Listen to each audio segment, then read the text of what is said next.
Hey guys, welcome back. This is our 11th meeting of the Prevent T2, the CDC's Lifestyle Change Program, and this is a recording. Today we're going to talk about coping with triggers. So briefly, we want to summarize last session just so we kind of get up to par. So last time we talked about finding time for fitness. We talked about some of the benefits of fitness, which we reviewed also in the past. Some of the challenges of fitness, trying to find time and ways we can find time for fitness. So what we're going to talk about today are objectives. Oh, first of all, let's go. Thank you, Angie. So since this is our recording, this is something that we need to let you guys know. The CDC has guidelines that when you're doing a recording, that participants still need to have some direct interaction with their lifestyle coach with each session. So that means that after this recording, you want to contact your lifestyle coach, whether me or Angie, to schedule a short call to review this session. So let's go into the objectives for this session. We're going to talk about some unhealthy food shopping triggers and ways to cope with them. We're going to look at unhealthy eating triggers and ways to cope with them. And triggers of sitting still and ways to cope with them. And then finally, as we do every week, we're going to create a new action plan. So we'll start by talking about what exactly a trigger is. And so here we have, it could be a sight, smell, sounds, or feelings. And those might be things that you react to in a certain way. It triggers some sort of reaction. It could also be people, places, activities, or situations. And again, those things trigger some sort of reaction in you. And with a trigger, it can be helpful. So maybe if you touch something hot, when you're younger, if you touch the stove, you're gonna move your hand away, right? So that's a helpful trigger. But it can also be a harmful trigger. So maybe some of these triggers are keeping you from reaching your fitness goals or your eating goals. And now we're gonna turn to our participant guide. We're gonna go to Marta's story. So turn to page 3. And I'll read this first half for us. Marta just learned that she's at risk for type 2 diabetes, so she needs to change her eating and fitness habits. On a typical workday, Marta gets up at 5:30 in the morning. As soon as she enters the kitchen, she starts making coffee. Just the smell helps her wake up. Then she warms up a pastry to dunk in her coffee. By 3 in the afternoon, she's getting drowsy again, so she stops off at the coffee machine in the staff lounge. At the vending machine, she buys herself another pastry to dunk in her coffee. Later that evening, Marta needs to unwind after a stressful day, so she curls up on the couch and watches TV. During one of the commercial breaks, she grabs a bag of chips and beer. What are some of the things in Marta's life that trigger her? Okay, so again, looking at Marta's story, what can we see are some of the triggers that are acting or making her make some unhealthy choices? So I see here that maybe being sleepy is a trigger for Marta. So when she's sleeping, she's gonna go for coffee, but then that coffee is also a trigger, which makes her grab something to eat. So she grabs a pastry to dunk in her coffee, whether that's in the morning or in the afternoon at work. So another trigger could be feeling stressed. So we see at the end of the day, when she's stressed, she unwinds by sitting on the couch and watching TV. And along with that, so maybe sitting on the couch and watching TV, that then triggers her to grab a bag of chips and a beer. And also sitting on the couch is a trigger that keeps her from being active, right? And then again, going back to her workday, seeing the vending machine is a trigger. So seeing that vending machine triggers her into thinking, okay, it's snack time. She's going to get another pastry or snack to go with her coffee. And maybe she's not even hungry, but just automatically seeing that triggers her into wanting to get something from the vending machine. Okay, so those are some of the triggers in Marta's life. And now Sharon's going to take us through some of the unhealthy shopping triggers.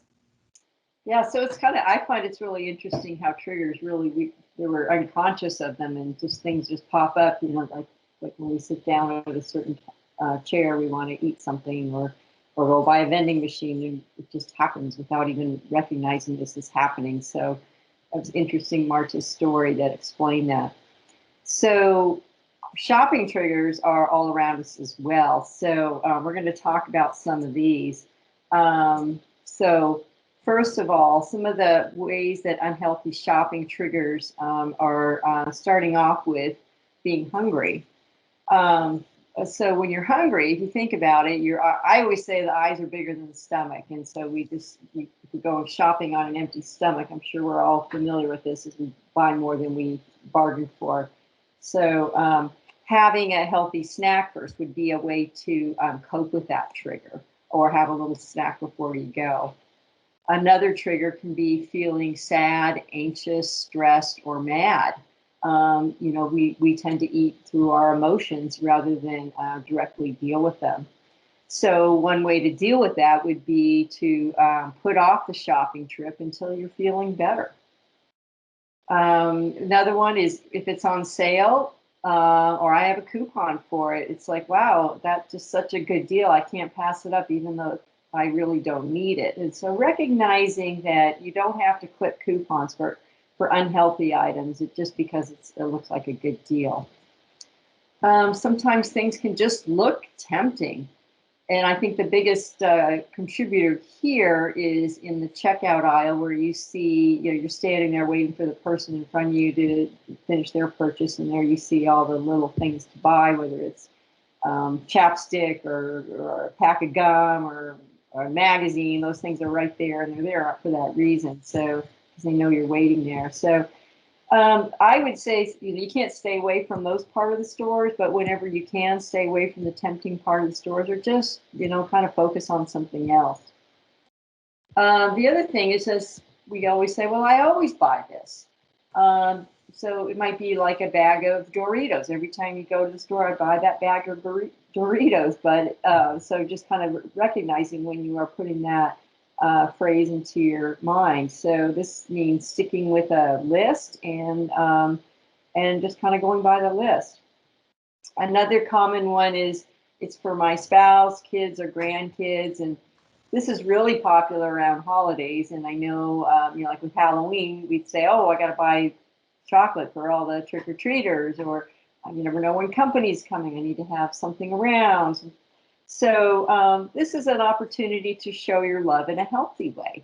You know, it could be playing games with your grandkids. You know, it could be watching a movie together, or just there's different ways to express love rather than food.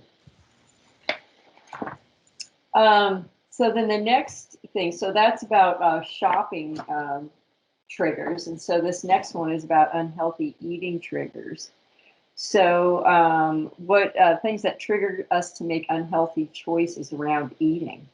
So one of the first ones is just being hungry, like we talked about before. So when you're hungry, we're more apt to eat whatever. The lower our hunger, we're going to eat whatever's around, just to get rid of that gnawing feeling in the stomach. So having something healthy like an apple will kind of help bring you from that low hunger to a better hunger, so you're more apt to make some better choices moving forward. Another unhealthy eating trigger is liking to nibble when you're watching something on TV. You know, especially if you're used to sitting in the same place. You know, sometimes you associate the TV and that chair or that section of the couch with a bowl of ice cream. And so changing that up, you know, kind of move where you're going to sit. Or the other thing is, when you're doing something mindless like watching TV, is try to have a portioned amount rather than eating out of a large container, because we're not really paying attention when we're doing something else. And back to emotion. So when we're feeling sad, anxious, stressed, or mad, you know, as I said, we recognize that dealing with these emotions with food is basically putting a Band-Aid on them. And if you can find ways to address them in healthy ways, sometimes just going for a walk can really make a difference, or talking to a friend, and find ways to deal with these in healthy ways rather than through food.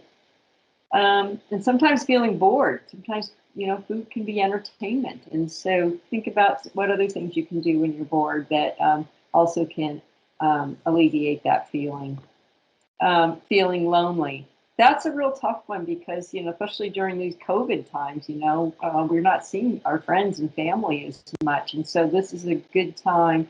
Instead of hitting the ice cream, is to call your friends or do a Zoom call with family members and just really reach out at this time. The other one is this is easy to get or make. So a lot of times, like, we find things that are just like you can just pull out of the freezer and pop in the microwave, and it's just so easy. So things like stocking up on healthy items that are easy to get or make, like baby carrots, or a bowl of fruit. Have things that are easy but are really good for you around. And the other one, I call it's like the clean plate club, is I don't want to waste food, and we're all guilty of this. So we talked about this last week in class, but not wanting to waste food, and that could stem from our childhood and things we were taught growing up. But the way I think about this is wasting food.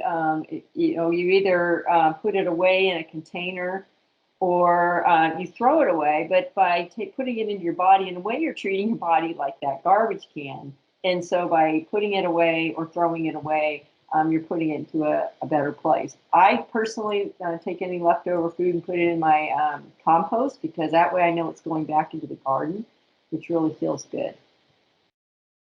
All right, now Angie's going to talk about the triggers of sitting. Oh, wait, HALT, right. Thank you, Angie. So HALT is an acronym for, so whenever you're noticing any of these four things, is really to decide, okay, should I really be eating? H is for hungry. And yeah, of course you should be eating when you're hungry, but maybe you want to deal with your hunger before it's, just a growling hunger. Just when it's kind of a light hunger, then you're apt to make better choices. A is for angry. So this is back to the emotional piece, whether it's angry, sad, anxious, or stressed. Really eating with our emotions is going to get us in trouble. L is for lonely. And so again, when we're reaching out, that's a much better way to cope with this emotion. And lastly, T is for when we're tired. So another reason, think, well, maybe I need to take a nap. A lot of times we have something to drink, like a glass of water. Actually, dehydration can appear as hunger. So really think about what your body truly needs. But I like this acronym because hungry, angry, lonely, tired, HALT, halt, stop. So it really makes you have to kind of think, okay, why am I eating? Really take just check up and decide what else you can do at that moment to reset your course, rather than, the triggers that lead to food. Okay, so those are some of the triggers around shopping and eating. So now we'll talk about triggers that keep us sitting still rather than being active.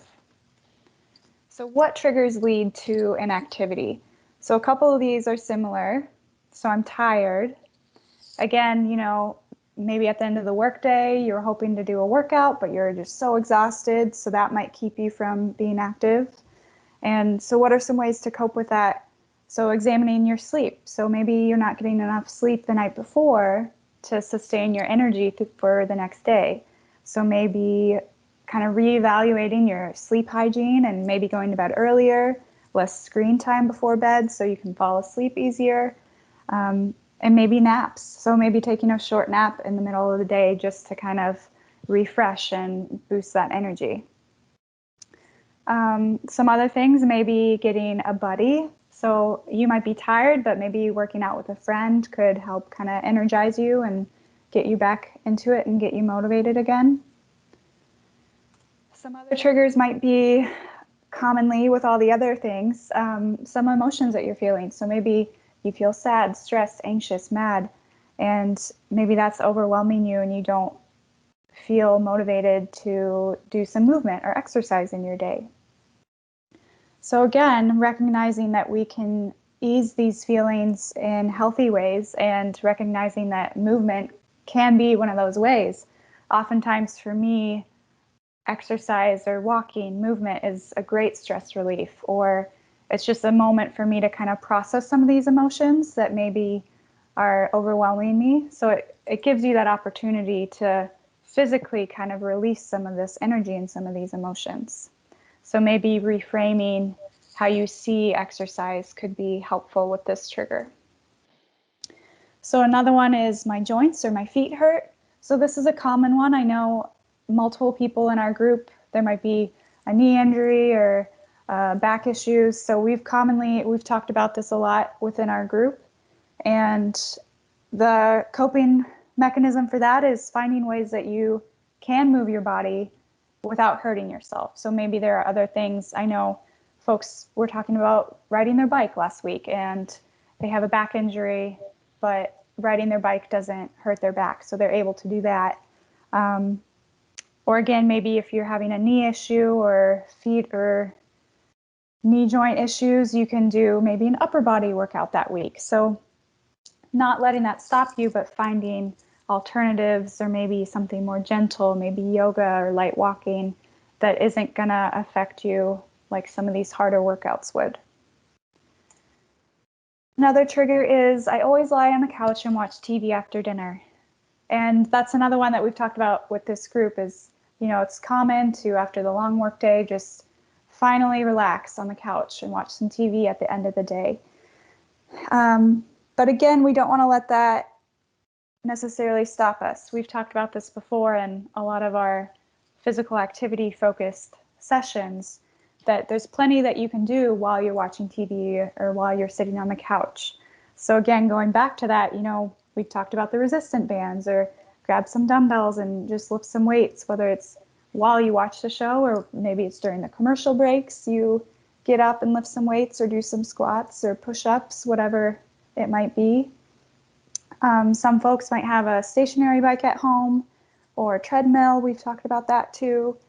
So finding ways to still be active and add that movement into something that is a routine at the end of your day.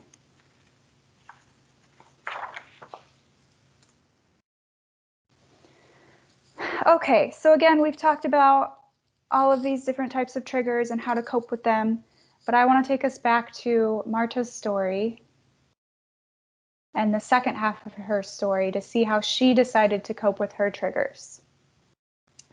So Marta decides to cope with her triggers. These days she gets more sleep, so she doesn't get as drowsy during the day.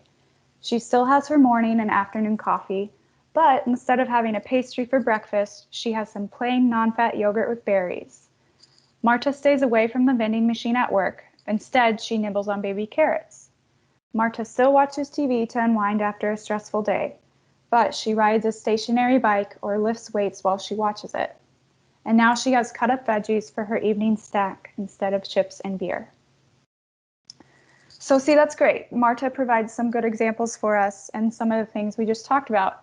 And I think a big key to this is planning ahead. So she's able to plan for her snacks. So she brings baby carrots to work, and that way that keeps her from going to the vending machine.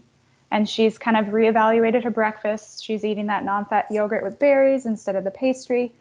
So again, when you're able to kind of identify your triggers, when you reflect on your patterns and you see some of these patterns being some of those unhealthy triggers that we've talked about versus the helpful triggers. So once you identify that, you're able to strategize ways to cope with it and kind of reformat your routine in a healthier way. Okay, so now we're going to go to how to cope with triggers on page 4 through 7. So this is a really great resource for you guys. We won't read through all of this, but just to kind of summarize what we're looking at here. So the left-hand column is going to be some ideas of triggers, some of what we've already talked about. And so it's divided up into shopping triggers. You can scroll down and see some eating triggers, scroll even more, and you'll get some of the triggers of sitting still. And so again, this is a similar format to some of the other participant guide sessions. In the middle, we have ways to cope with whatever that trigger or obstacle or challenge is. And then on the right-hand column is the opportunity for you to fill in other ways to cope. So we want you guys to go through this list on your own and maybe identify at least one of the triggers in this blue hand column and kind of reflect on the suggestions for ways to cope here. And maybe you'll relate to one of these, or maybe these won't work for you. So feel free to come up with a way to cope that does resonate with you and you do feel like would really work for you, and write it down in this right-hand column. And this list will be really helpful for you too as you go through this My Triggers page. So this is page 8. So we encourage you to go through this after you reflect on this session and you're reading some of these materials. We think it would be really helpful for you to fill this out. So it's asking you to think about your shopping habits and your eating habits, your habits of movement, and really think about, okay, what is triggering me? Okay, let's identify that. Let's reflect on that. Okay, what are some ways to cope with it? And then page 9, common triggers. This is just more examples of triggers that you might see with shopping, eating, sitting still. So those are some great resources for you there.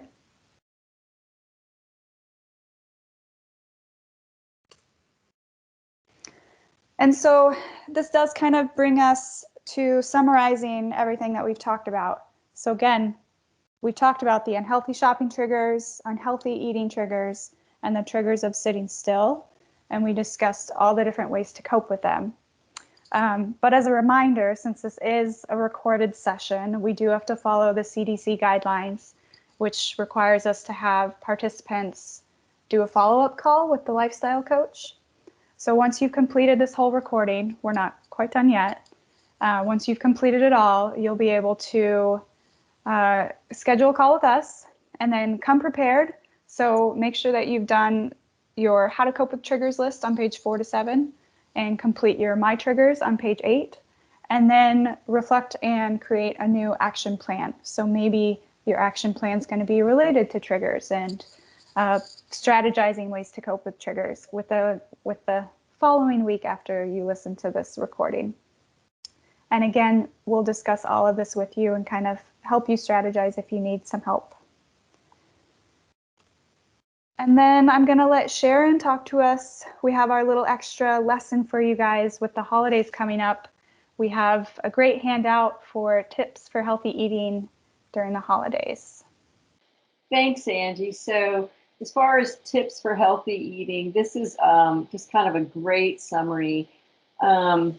So right now we're about to head into Thanksgiving as we're recording this. And so between Thanksgiving and New Year's, there is a lot of food around, and a lot of food that we don't see all the rest of the year. Like I've already seen eggnog in the store, and eggnog ice cream, pumpkin pie, you name it, it's out there.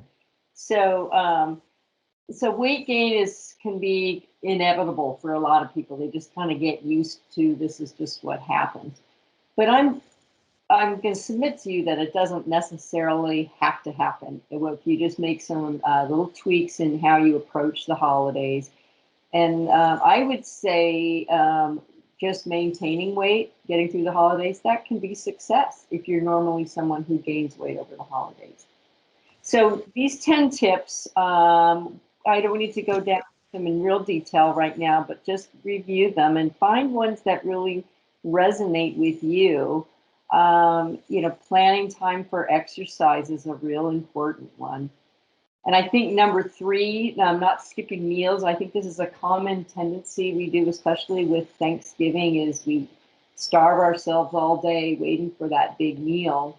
And what that ends up doing is it gets our hunger down to just like an empty tank. And so when we're that hungry, we tend to eat fast and a lot.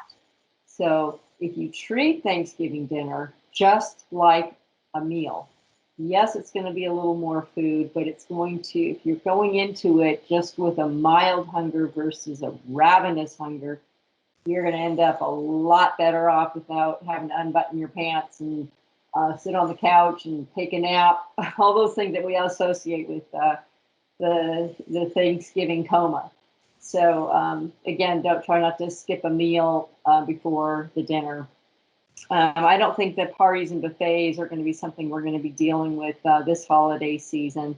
But number 5, eating till you're satisfied, and that just means really being in tune with your full signals. And like we talked about earlier, there's that clean your plate club is, it's okay. You don't have to eat it all. If you're done, your body's telling you you're done. Respect that, honor that feeling. Watch the beverages, especially alcohol can be a real problem. But even non-alcoholic drinks, they can be high in calories, like eggnog, sparkling cider, things like that.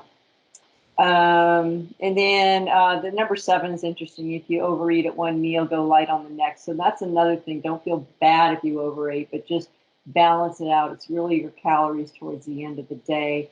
So, I'd say breakfast, make it a little lighter the next day. And then moving down the list, taking the focus off of food. We do kind of put food as the main thing, but, there's also, this year especially, we'll have just very special family members around. We're not going to have big parties. We'll focus on other things to do, like maybe a puzzle or some games or some singing, things like that. And then bringing a healthy dish if you have a holiday gathering. And lastly, number 10 is just some suggestions for some common things that we tend to have at the holidays and ways that you can make them healthier. And the key things that we've talked about is fat, sodium, and sugar. And by having less of those things, that we can get through the holidays in a much better way.